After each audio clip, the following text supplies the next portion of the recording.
I apologize for the volume differences up front. Hey, what's up guys? I'm in a 2012 Hyundai Sonata, and when I turn my wheel back and forth or steer, it makes a clunking sound. I'm gonna see if you guys could hear it.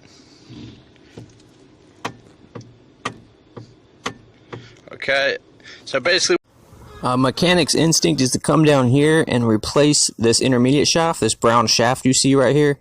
On a lot of other cars, that's what the noise is, but this one is different. That is not the cause of the problem. I'm going to show you what the cause of the problem is.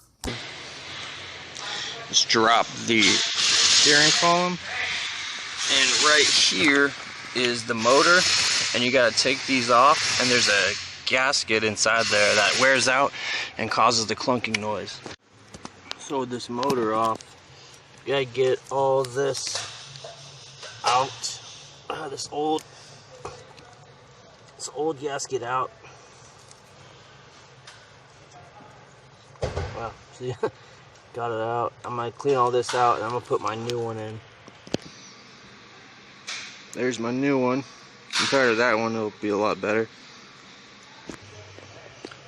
I put my new one in, and I'm gonna vacuum out those little specks. I got that in. Alright, just make sure the line's back up, and that's what was causing the clunking.